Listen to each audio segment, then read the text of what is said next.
As I said when we began, we could have 40 keys very easily as we look to see how the grace and finished work of Christ applies to how we live out our relationship and roles as husband and wife. But we've tried to isolate 7 fundamental keys of what it looks like to live from his enoughness, getting on the same side of every issue, elevating our relationship above any issue, recognizing our unique makeup as canteens and teacups, right? Our unique role with regard to the rest of life, and then our unique design and how we operate from circuit boards and tin cups, or tin cans rather. So how we communicate differently and respond differently in situations, and how God has designed us to experience our union with him through our union with one another, which brings us to this last lesson,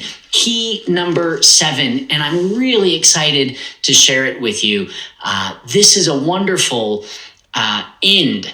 What does it look like if we're living by grace, not consistently? We're going to fail at this, but by and large, growing in and living from these first 6 keys. What is the fruit of that? What's the natural result in our relationship? What is it that we're looking for and enjoying in marriage because we're increasingly living from the finished work of Christ in our relationship? That's what we're going to talk about today, this 7th key of a Christ-empowered marriage. And it's, instead of being an individual who's married, we get to be the we. We get to associate more together than we do apart. We get to enjoy a truly, deeply shared, unified life as husband and wife. One afternoon, I was working in my home office, and I hear Stasa kind of cry out to me from the kitchen. She said, "Oh no, we're down to the last cookie."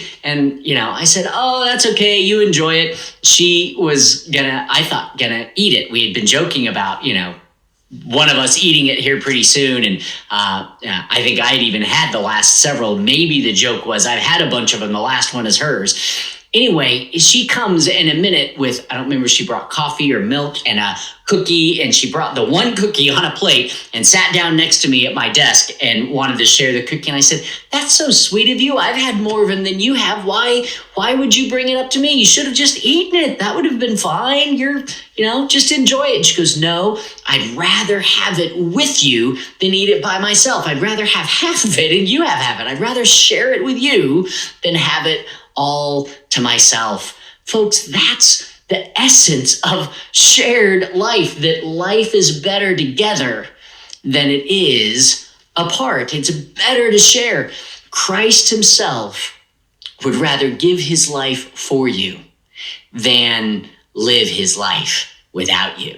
He'd rather give it in order to share it. He'd rather give up everything he had with his Father so that he could share his life with you, if you'll even receive it. He'd rather do that than to go on as he was with the Father without you. He valued the relationship even more than the cross. In fact, Hebrews 12 says that, he, for the joy of you, right? You're the only thing that he got from the cross. He had everything with the Father. He had all glory shared with him. He had all authority in heaven and earth. The only thing Christ gained from the cross was you. And so what did he do? He became like you, to be God on your terms, that you could know and relate to him, that he could go through even pain and suffering, that he could relate and intercede for you, so that as you receive him because of his displayed love and sacrifice on your behalf, made you compatible through the cross, so that you could live in union with him,